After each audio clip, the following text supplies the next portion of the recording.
अस्सलाम वालेकुम।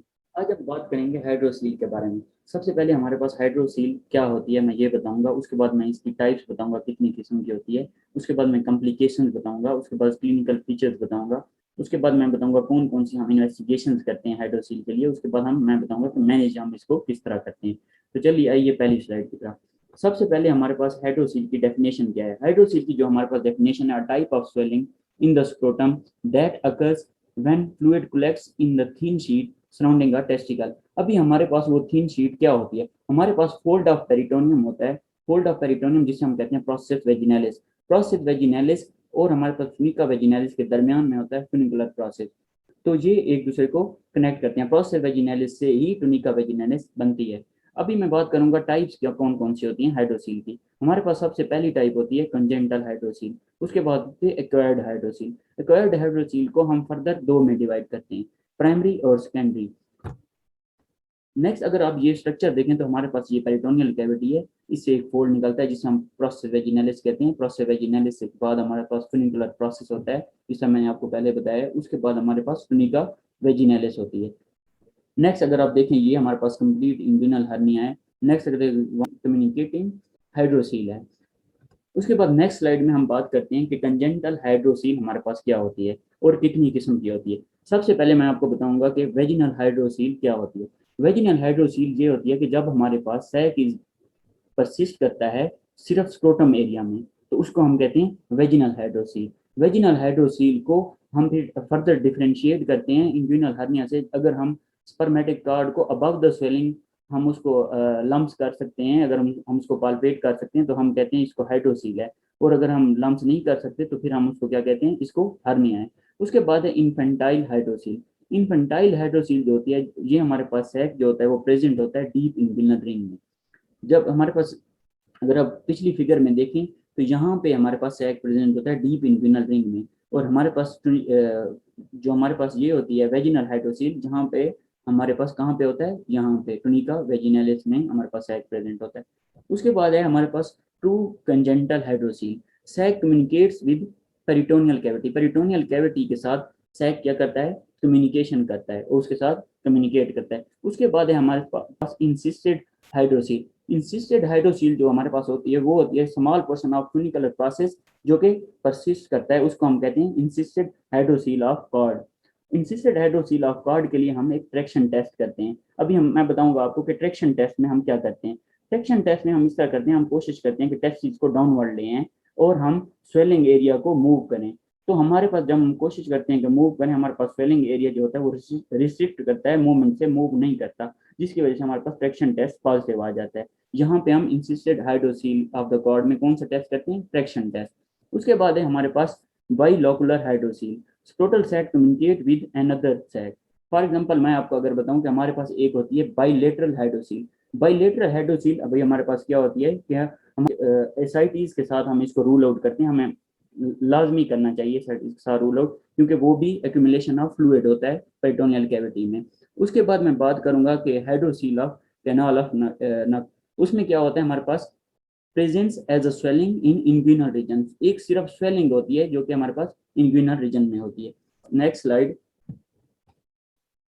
Next slide है हमारे पास एक्वायर्ड हाइड्रोसील। एक्वायर्ड हाइड्रोसील में क्या होता है, हमारे पास एक प्राइमरी होता है जिसका मैंने आपको बताया, दूसरा हमारे पास सेकेंडरी होता है।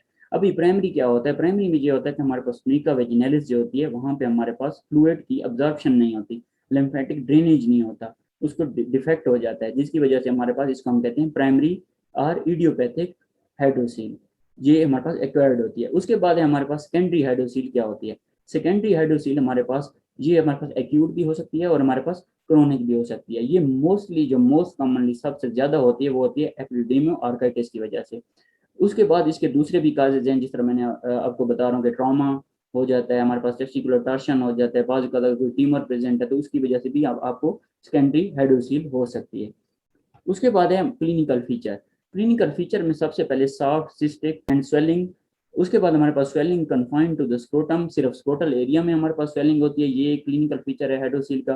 Trans trans illumination positive. इसका क्या मतलब है, हमारे पास फ्यूनिका जो हमारे पास फ्यूनिका वेजिनालिस होती है और हमारे पास वेजिनल जो हमारे पास हाइड्रोसील होती है वहां पे ये पॉजिटिव होती है। अभी ये क्या होती है, ये इस तरह होती है कि इसमें हम टार्च को टेस्टिस के ऊपर ऑन करते हैं और फिर हम स्क्रोटोस्कोप से उसको देखते हैं तो हमें बहुत सारे लिमिनेंट स्ट्रक्चर नजर आते हैं।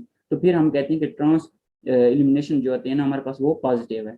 उसके बाद है not reducible, no impulse on cough, कोई इम्पल्स नहीं होती। उसके बाद getting above the swelling is possible, hydrocele fluid contains albumin and fibrinogen. कौन कौन से होते हैं हाइड्रोसील फ्लूइड में? एल्ब्यूमिन और फिब्रिनोजिन। उसके बाद है filarial hydroceles contains liquid fat, fat उनमें भरा होता है और कोलेस्ट्रॉल भी होता है। उसके बाद हमारे पास hydrocele of hernia is a hernia containing hydrocele fluid. Hydrocele जो हर्निया का होता है उसमें क्या होता है? हर्निया कंटेनिंग फ्लूइड होता है।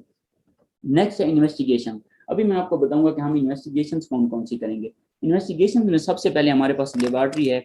लेबॉर्ट्री में हम इन्वेस्टिगेशन जो करते हैं उसमें हमारे पास सीबीसी है, यूरिन एग्जाम है, सीमन एनालिसिस है, इन यंग पेशेंट में हम करते हैं। उसके बाद कुछ हम रेडियोलॉजिकल करते हैं, एक्सरे करते हैं पोस्टीरियर एंटीरियर, उसके बाद अल्ट्रासाउंड करते हैं स्क्रोटम का। तो ये चीज़ें हम इन्वेस्टिगेशन में करते हैं। नेक्स्ट है मैनेजमेंट। मैनेजमेंट में हमारे पास एक होती है स्मॉल हाइड्रोसील, एक होती है मीडियम हाइड्रोसील और थर्ड होती है लार्ज हाइड्रोसील। अभी मैं आपको बताऊंगा स्मॉल हाइड्रोसील को हम किस प्रोसीजर से करते हैं, लॉर्ज प्रोसीजर से करते हैं। हम एप्लीकेशन ऑफ सैक करते हैं। एप्लीकेशन कहते हैं तह देना, सैक को हम तह देते हैं और सैक को हम क्या करते हैं, एक आप कह दें कि गिरह लगा देते हैं, एक गिरह टाइप फोल्ड टाइप बेंड कर देते हैं हम। उसमें कौन से प्रोसेस में? स्मॉल हाइड्रोसील जब हमारे पास प्रेजेंट होती है लॉर्ड प्रोसीजर में। उसके बाद है हमारे पास मीडियम हाइड्रोसील, जेबुलिस प्रोसीजर। जेबुलिस प्रोसीजर में अपने इवर्जन ऑफ सैक करते हैं, सैक को बाहर की तरफ हम करते हैं, पुश करते हैं बाहर की तरफ। उसके बाद मीडियम हाइड्रोसील के लिए हम करते हैं। उसके बाद हमारे पास लार्ज हाइड्रोसील। लार्ज हाइड्रोसील में हम सीधे से एक्सीजन ऑफ सैक करते हैं। तो ये है मैनेजमेंट। उसके बाद मैं बात करूंगा कॉम्प्लिकेशंस के बारे में। ये हमारी लास्ट स्लाइड है। कॉम्प्लिकेशन के बारे में मैं सबको सबसे पहले आपको बताऊंगा। हमारे पास है मेटोसील। मेटोसील क्या होता है? मेटोसील में ये होता है कि हमारे पास ब्लड की वजह से, ब्लड ब्लड जब जमा हो जाता है तो उसकी वजह से इंफ्लेमेशन हो जाती है, उसकी वजह से पेन हो जाता है, उसकी वजह से काफ़ी हिमेटोसील बन जाता है, एक बल्ज सैक बन जाता है। उसके बाद है हमारे पास पायोसील। पायोसील में भी यही होता है कि जब हमारे पास फ्लूइड बहुत ज़्यादा जमा हो जाता है, किसमें? टोनिका वेजिनलिस में। ये इसको हम कहते हैं पायोसील। ये हमारे ये हमारे पास ये होता है कि हमारे पास ये कॉम्प्लिकेशंस हैं। अगर हम ट्रीट नहीं कर रहे टाइम पे तो हमारे पास ये चीज़ें हो सकती हैं। सबसे पहले हेमेटोसील, पायोसील। उसके बाद कैल्सिफिकेशन ऑफ हाइड्रोसील सैक। उसकी क्या होती है? कैल्सिफिकेशन हो सकती है। वहाँ कैल्शियम आके वहाँ जमा हो जाता है, बहुत सारा कैल्सिफाइड, हमें पूरा वाइट वाइट एरिया नजर आता है जब हम अल्ट्रासाउंड करते हैं या हम एक्सरे करते हैं एंटीरियर प्रोसीजर। उसके बाद है रप्चर ऑफ हाइड्रोसील सैक। बाद का ये होता है कि वो फट जाता है क्योंकि हम उसे ट्रीट ही टाइम पे नहीं करते, इस वजह से वो फट जाता है। ये बेशक ये urgence नहीं है, ये इमरजेंसी नहीं है हाइड्रोसील, लेकिन इसका ट्रीटमेंट हमें फिर भी करना चाहिए, जल्दी ही करना चाहिए। उसके बाद है हर्निया ऑफ हाइड्रोसील सैक। बाद का ये होता है कि हाइड्रोसील सैक के साथ साथ हर्निया हो जाता है। ये हमारे पास कॉम्प्लिकेशन है। तो थैंक यू सो मच। खुदा हाफिज, हैव अ नाइस डे।